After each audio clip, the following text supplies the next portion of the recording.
Bueno, pues buenas tardes. Muchas gracias, Rafa, por tomar la invitación. Entonces vamos a tratar un tema que realmente es un tema complejo, que afecta a pocos pacientes, pero que también es un hecho que constantemente, casi en todas las guías, se dice que hay que darle una prioridad en el tratamiento. Y esto es una realidad que podemos compartir, yo creo que todos nosotros. En concreto, la replicación del virus de la hepatitis C, hasta en los libros de texto se dice que es un virus hepatotropo, un virus directo sobre el hígado, pero cada vez sabemos más que se puede replicar fuera del hígado. Y esto es lo que da lugar realmente, esta replicación fuera del hígado, es lo que da lugar a las manifestaciones extrahepáticas que luego comentaremos.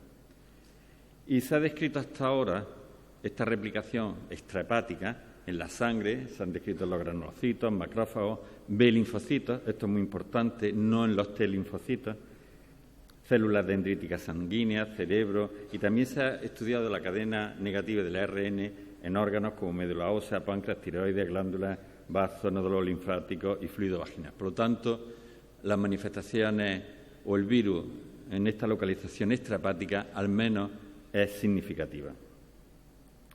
En cuanto a la etiopatogenia general de las manifestaciones extrahepáticas, muchas veces comparten determinados mecanismos, son varios mecanismos, y se han descrito mecanismos inmunológicos, autoinmunes, pero quizás habría que insistir en los mecanismos linfoproliferativos.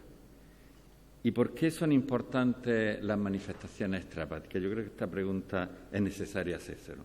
En primer lugar, porque añaden morbimortalidad a la hepatopatía, es decir, un sujeto que tenga una hepatopatía determinada, si tiene manifestaciones extrahepáticas, esa hepatopatía suele tener mayor morbimortalidad.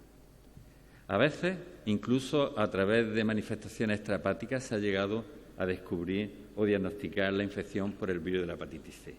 Y otra cosa que es importante y básica, que estos pacientes cuando se tratan y si se consigue la respuesta virológica sostenida, mejoran no solo del aspecto hepático, sino también de las manifestaciones extrahepáticas. Y este aspecto es básico, importante. El grado de evidencia en las manifestaciones extrahepáticas, porque se han descrito muchas, pero realmente el grado de evidencia lo tenemos recogido en este cuadrado. En el centro está la crioglobulinemia mixta y los desórdenes linfoproliferativos, que son los que vamos a detallar. Y luego otras también importantes, pero no tanto, como la trombocitopenia, la porfiria, la diabetes mellitus, el líquen plano, y ya esta de aquí tiene menos valor. Por tanto, nos centraremos en las más importantes por su significación. Antes de empezar, me gustaría indicar qué es lo que tendríamos que hacer, el decálogo del buen hepatólogo, podríamos llamarlo, o el buen gastroenterólogo, con respecto a estas consultas de hígado. Y yo creo que es importante los datos que estamos recogiendo en esta diapositiva. Hay que investigar el alcohol, un consumo de paracetamol inferior a 1,5 gramos, investigar el síndrome metabólico, investigar una cirrosis hepática. Creo que ya se ha descrito previamente. Todas las unidades deben de disponer hoy en día de un fibroscan. En los pacientes cirróticos, las varices. La hemoglobina glicosilada también sería importante en el virus hepatitis C. Fondo de ojo para diabético hipertenso, la vacunación, investigar manifestaciones extrahepáticas y el estudio renal. Con esto quiero decir que de estas 10 acciones que deberíamos de tomar, 5 de ellas están en relación con las manifestaciones extrahepáticas. Distintas que luego después en la práctica diaria no hagamos ninguna de ellas, pero en fin, yo pienso que sería obligatorio intentar hacerlo. Y con respecto al estudio de la función renal, que ya también se nos ha comentado lo importante que es, casi sabemos constantemente cómo estos enfermos se pueden afectar de la función renal y casi anualmente deberíamos de solicitar a nuestros enfermos albúmina en orina, hematuria microscópica, filtrado glomerular, cosa que a veces no hacemos, las crioglobulинemias, el complemento, porque el C4 está muy bajo en la crioglobulinemia mixta y se recupera con el tratamiento, luego veremos, y la tensión arterial. Por lo tanto, también deberíamos de hacer un esfuerzo, que creo que no siempre se cumple, en estudiar la función renal en estos enfermos. La biopsia renal ya no es competencia nuestra y generalmente está indicado cuando hay una proteinuria, alteración de la función renal, una crioglobulinemia, pero sí, esto, claro, lógicamente está más en manos de los nefrólogos, pero decirle que la glomerulonefritis asociada a la crioglobulinemia mixta aparece aproximadamente en un 20 o un 30%, o sea que no es una manifestación, vamos a llamar, constante. ¿Son frecuentes las manifestaciones extrahepáticas? Pues realmente son muy frecuentes. Claro, depende un poco de lo exigente que sea en considerar estas manifestaciones extrahepáticas. Pero en este estudio, en el Multiviric, resultó que el 74% tenían algún tipo de manifestación extrahepática. En la crioglobulinemia mixta, en primer lugar, pero luego también, como ven aquí, artralgias, parestesias, claro, algunas tienen menos importancia, la mialgia, pero también es significativa, el prurito o el síndrome seco. Por lo tanto, si unimos cualquier tipo de manifestación que pudiera ser extrahepática, esto es tremendamente frecuente en nuestros pacientes que estamos viendo constantemente en la consulta. El concepto de crioglobulinemia mixta es claro, se trata de un proceso prelinfomatoso. Esto ya es un concepto que debemos de empezar un poco a entenderlo y se considera como una enfermedad benigna linfoproliferativa. Se caracteriza por la presencia de estos inmunocomplejos circulantes que se depositan en los vasos pequeños y a bajas temperaturas, al depositarse, pues son los que van a originar después, posteriormente, la vasculitis.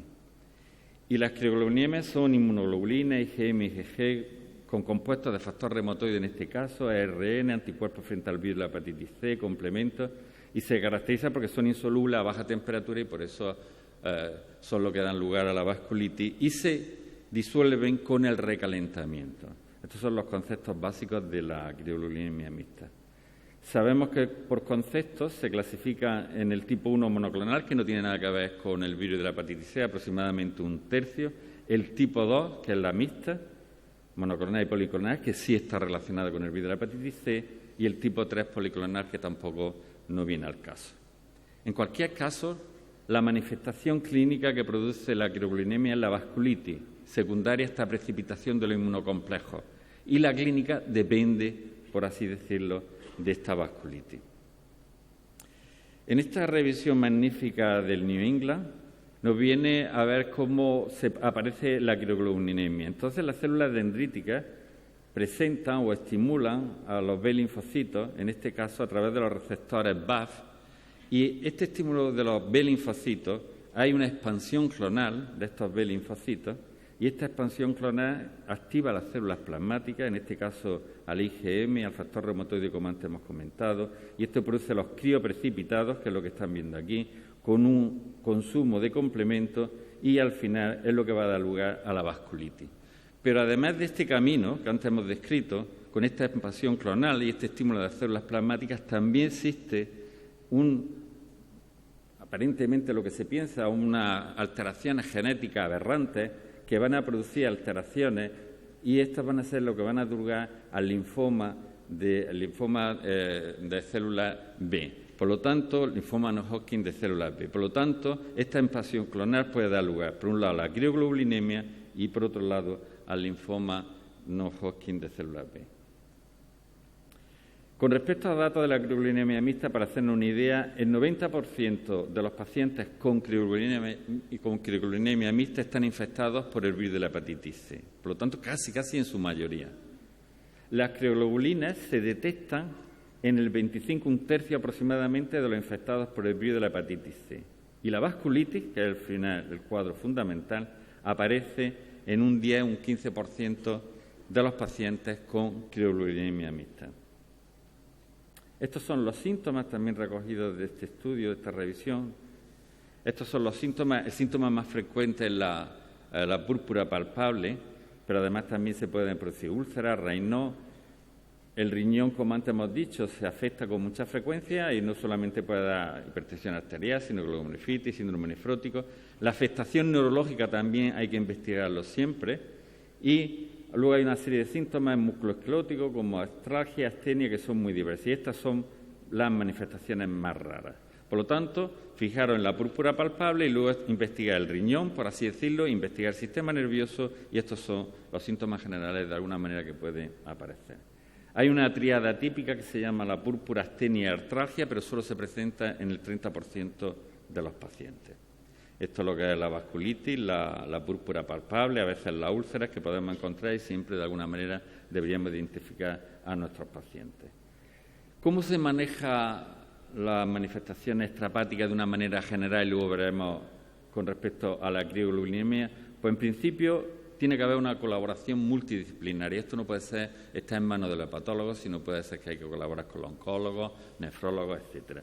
Y se basa en dos aspectos fundamentales. El tratamiento antiviral, bueno, hasta ahora luego veremos los pocos datos que hay, y también el tratamiento inmunosupresor.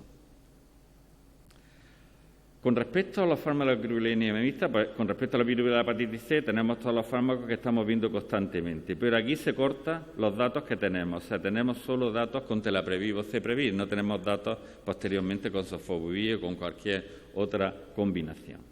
Por lo tanto, sería muy deseable llegar a esto que tenemos en azul. Con respecto a la expansión, que es importante en las células B, el rituximab es el fármaco que se ha utilizado, que es muy eficaz, porque insistí, el rituximab es muy eficaz. También se ha utilizado la ciclofosfamida. Están los anticuerpos monoclonales de segunda o tercera generación, pero básicamente que se ha utilizado más el rituximab. Y con respecto al microambiente, están los antiinflamatorios y glucocorticoides, que también se pueden utilizar, o la interleuquina 2 recombinante, que esto es un fármaco que está ahí, parece prometedor, pero hasta ahora también se ha ensayado muy poco. Lo que sí quiero destacar el rituximab es un específico inmunosupresor de las células B. Ha demostrado ser superior en efectividad, se calcula más o menos un 80%, a todas las terapias convencionales que hasta ahora descritas, corticoides, acetoprina, ciclofosfamida, en la vasculitis. Y esto se puede desprender de 2 ensayos clínicos. Por lo tanto, hoy en día, por así decirlo, el rituximab probablemente juegue el aspecto fundamental en el tratamiento. ¿Qué evidencias tenemos en el tratamiento de la crioglulinemia y de la vasculitis? Pues son series muy cortas y no hay ningún estudio controlado. Habitualmente se presenta esta enfermedad en sujetos mayores de 50 años, es decir, sujetos de cierta edad. Y los efectos adversos son más graves. Hay series que llegan a 50% de efectos adversos graves, como quizás la hepatopatía más avanzada. Y también un concepto importante es que con los antivirales se necesitan menos inmunosupresores y en caso indicado se puede optar por tratamiento combinado. Hay estudios o series o casos concretos que han llegado a hacer un tratamiento combinado, por un lado antiviral y por otro lado rituximab o el que corresponda. Es muy importante el estudio de los nuevos fármacos libres de interferón, que de momento no lo tenemos, porque tienen menos efectos adversos y más efectivos, y probablemente en este grupo sería muy ideal. Y, desde luego, lo mejor y más barato es tratar a los pacientes solo una vez, y esto todavía es más cierto para los enfermos que estamos tratando. Yo les voy a indicar un poco así muy someramente. Nosotros revisamos los enfermos que habíamos tratado con interferón y ribavirina más de una vez, y aquí tienen sujetos que hemos tratado 2 veces, sujetos que hemos tratado 3 veces, 4 veces, 5 veces. Yo creo que esta historia no la deberíamos de repetir con respecto a lo que tenemos. Deberíamos de buscar el fármaco más activo, más efectivo y con menos efectos adversos, y eso dárselo a nuestros enfermos y, por supuesto, a estos pacientes también. Las series que hay son series, como antes he dicho, muy cortas. Se ha tratado con interferón pegilado y ribavirina, y los resultados, pues bueno, quizá un poco menos efectivos de una manera global. Aquí tiene genotipo 1, 36%, genotipo 4, 36%, genotipo 2, 3, 64%. Lo que es verdad que los sujetos que responden, el 90% curan de la crioglulinemia mixta. Por lo tanto, esto es un objetivo fundamental. Y con Voceprevir y Telaprevir, en genotipo 1, se ha llegado a una tasa de 60% y también una curación muy alta. Hay un estudio online sobre 30 pacientes en el Journal Hepatology, está todavía, me parece que no está, pero en online se puede consultar, con Voceprevir y Telaprevir, en las cuales tiene un 67% de respuesta virológica sostenida, que es lo que vamos buscando. Hay una disminución de las crioglobulinas de una manera importante y también un aumento de C4 del complemento, de acuerdo con esta efectividad del tratamiento. Pero básicamente, ¿cómo lo utilizamos? Yo creo, me vuelvo otra vez a la revisión esta que hay de New England, que es magnífica, y divide a los pacientes según los síntomas que tengan, según las alteraciones, y así sería el tratamiento de la crioglulinemia o de la vasculitis. En los pacientes asintomáticos, que hay un 13% aproximado de sujetos asintomáticos, se tratan con los antivirales de acuerdo con las normas que cada uno entienda en su concepto. Luego, los pacientes tenemos cuando tienen una vasculitis sin afectación orgánica, es decir, si hay solo una vasculitis y no afectación orgánica, sobre todo renal y sobre todo neurológica, en estos sujetos hay que dar tratamiento antiviral, está obligado, y se puede asociar glucocorticoides. Pero esto aproximadamente vamos a suponer que supone un tercio. Pero ¿qué pasa en el otro tercio cuando hay afectación orgánica? Si hay afectación renal o afectación neurológica básica, que son los más importantes, al tratamiento antiviral hay que añadirle un depresor de las células B, es decir, rituximab y, si se cabe, glucocorticoides. Estos son los más frecuentes. Luego, los menos frecuentes, tenemos los linfomas, es decir, el virus de la hepatitis C, hemos dicho que muchas veces es un virus linfotrópico. Si hay un linfoma, pues se tratará con tratamiento antiviral, de acuerdo también con los oncólogos habitualmente, y se asociará la quimioterapia que sea necesaria. Y luego, por último, hay sujetos con una vasculitis tremendamente progresiva, son muy escasos afortunadamente, pero de evolución muy mala. En esto se ha ensayado todo, plasmaféresis, glucocorticoides, rituximab, etcétera, etcétera. Es decir, que el tratamiento esto es complejo y realmente no hay una indicación básica. Y esto es lo que se sabe o lo que se puede hacer en los casos de vasculitis en la crioglobulinemia. Me gustaría seguir insistiendo en el virus de la hepatitis C como virus linfotrópico, no el primer agente infeccioso, si nos acordamos del Helicobacter pylori y los linfomas mal, pues también esto se puede extrapolar al virus de la hepatitis C y se puede considerar como un virus linfotrópico. Se sabe que un 15% aproximadamente de los procesos linfoproliferativos son virus de la hepatitis C. El riesgo de linfoma no-Hodgkin de células B es 2,5 veces más en virus C positivos que negativos, o sea que una relación evidente, y la prevalencia de estos linfomas aumenta tremendamente en las crioglobulinemias, o sea que hay una prevalencia de un 22% en las crioglobulinemias mixtas. Por lo tanto, existe una relación estrecha entre el virus de la hepatitis C, la crioglobulinemia y el linfoma no-Hodgkin de células B. Con respecto a algunos datos muy rápidos sobre la resistencia a la insulina, decirles que la resistencia a la insulina y la diabetes mellitus es más frecuente en el virus de la hepatitis C que en los controles sanos. La resistencia a la insulina origina estatosis y progresión de fibrosis. La resistencia a la insulina facilita la resistencia al interferón y es factor de mala respuesta. Y la respuesta virológica sostenida mejora la resistencia a la insulina si no existe enfermedad hepática avanzada. Yo creo que estos son los 4 puntos fundamentales con respecto a la resistencia a la insulina y la diabetes en el virus de la hepatitis C. Hay un dato relativamente reciente publicado en el Hepatology, cómo la respuesta virológica sostenida puede prevenir la resistencia a la insulina. Entonces, eran sujetos que no tenían resistencia a la insulina y a largo plazo se pudo observar cómo los pacientes en azul con respuesta virológica sostenida tenían una resistencia a la insulina a largo plazo menor que aquellos que no conseguían la respuesta virológica sostenida. Por lo tanto, con estos nuevos fármacos que conseguiremos probablemente una tasa de respuesta muy alta, esto será también muy favorable en los aspectos de conexión con la resistencia a la insulina. Muy brevemente, el líquen plano es una asociación que está más controvertida con el virus de la hepatitis C. Además, para colmo, se han descrito el líquen plano con el tratamiento con interferón, por lo tanto, parecería absurdo recomendar en un líquen plano el interferón si resulta que parece que lo provoca, y de aquí sería más necesario todavía tratamientos libres de interferón. Aquí hay unas imágenes del líquen plano por recordar esta enfermedad. Y por último, para terminar, la porfiria cutánea tarda, hay un metaanálisis por Gilbert, que lo conocemos todos, en el cual la prevalencia de la infección crónica por el virus de la hepatitis C en la porfiria cutánea tarda es aproximadamente entre el 47 y el 50%, según el método diagnóstico. La prevalencia es superior en las formas esporádicas y en el metaanálisis demuestra claramente una fuerte asociación con el virus de la hepatitis C. No se conoce bien el mecanismo, no se sabe muy bien cómo actúa ahí en este caso el virus de la hepatitis C. Está claro que el virus de la hepatitis C no afecta al metabolismo de las porfirinas, pero sí produce un déficit parcial de uroporfirinógenos. Este déficit parcial se ha descrito en el alcohol, con los estrógenos, la hemocromatosis y también en el virus de la hepatitis C. Por lo tanto, hay un link, una conexión entre esta enfermedad, la porfiria y el virus de la hepatitis C. Bueno, el tratamiento que siempre se recomiendan, pues lo lógico para la porfiria cutánea tarda y los tratamientos con interferón, que son los que más hay, pues hay unos resultados tremendamente muy dispares, en series muy cortas, es muy difícil, unos mejoran, otros empeoran, y es muy difícil obtener cualquier tipo de conclusión. A mí me gustaría resumir que es importante el estudio de la función renal y las manifestaciones extrahepáticas en nuestros enfermos constantemente que acuden a nuestra consulta, que los pacientes con crioglobulinemia mixta son de edad avanzada y presentan más efectos adversos al interferón, lo que hace necesario el estudio con fármacos libres de interferón que no existen. Yo creo que estos irán apareciendo también en series cortas. Solo los pacientes con manifestaciones clínicas renales o neurológicas necesitan tratamiento con rituximab, no hay que ponerlo habitualmente. Existe una relación clara entre la acroleukemia y el linfoma no-Hodgkin de células B. Fundamental el tratamiento multidisciplinario en estos pacientes. Es necesario el estudio de la hemoglobina glicosilada y controlar la diabetes mellitus.